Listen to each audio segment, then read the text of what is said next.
Hi friends, ಎಲ್ರಿಗೂ good morning. Welcome back to my channel. ಬನ್ನಿ, ಇವತ್ತು ವೀಡಿಯೋ ಶುರು ಮಾಡ್ತಿದ್ದೀನಿ. ಬೆಳಗ್ಗೆ ಆಲ್ಮೋಸ್ಟ್ 8:30 ಆಗ್ತಾಯಿದೆ. ನಮ್ಮ ಮನೆ ಮುಂದೆ ಪಕ್ಕದ ಸೈಟ್ ಕನ್ಸ್ಟ್ರಕ್ಷನ್, ಹಾಗಾಗಿ ತುಂಬ ಮೆಸ್ಸಿ ಇದೆ. ಸ್ವಲ್ಪ ಮೆಟೀರಿಯಲ್ಸ್ ಇಲ್ಲೇ ಇಡ್ತಾರೆ, ಹಾಗಾಗಿ ಎಲ್ರಿಗೂ ಟಿಫನ್ನು ಕಾಫಿ ಆಯಿತಾ, ಎಲ್ಲರೂ ಹೇಗಿದ್ದೀರಾ? ಚೆನ್ನಾಗಿದ್ದೀರ ಅಂತ ಭಾವಿಸ್ತೀನಿ. ನಾನು ಕೂಡ ತುಂಬ ಚೆನ್ನಾಗಿದ್ದೀನಿ. ಹಾಗೆ ಬನ್ನಿ, ಇವತ್ತು ಟಿಫನ್ಗೆ ಸಿಂಪಲಾಗಿ ಫ್ರೈಡ್ ರೈಸ್ ಮಾಡ್ಕೊಂಡಿದ್ದೀನಿ.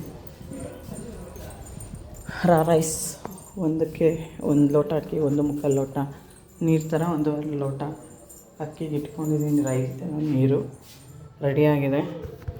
ಸ್ವಲ್ಪ ಮುದ್ದೆ ಅನ್ಸೋದು, ಸ್ವಲ್ಪ ಹಿಂಗೆ ತೆಗೆದುಬಿಟ್ಟು ಒಂದು 5 ನಿಮಿಷ ಓಪನ್ ಮಾಡಿಟ್ರೆ ರೈಸ್ ರೆಡಿ ಆಗಿದೆ ಅಂತ.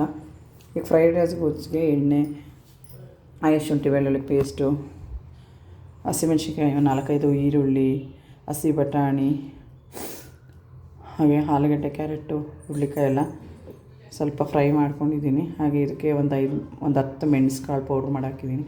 ಟೊಮೆಟೊ ರುಬ್ಬ ಹಾಕೋಬೋದು. ನಾನು ಸಾಸ್ಗಳಲ್ಲಿ ಯಾವುದೇ ಬಳಸಲ್ಲ. Soya sauce, chilli sauce, tomato sauce, vinegar vinegar ಹುಳಿ ಅಂಶಕ್ಕೆ ನಿಂಬೆಹಣ್ಣು ಹಾಕ್ಕೋತೀನಿ.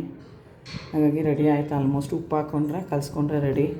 ಹಾಗೆ ಪಾತ್ರೆ ಕೂಡ ವಾಶ್ ಮಾಡಬೇಕು. ರಾತ್ರಿದು ಇದು ಜೋಡಿಸ್ಬೇಕು. ಇದು ನಿನ್ನೆ ಸಂಜೆ ಪೂಜೆದು ಸಿಂಪಲ್ಲಾಗೆ.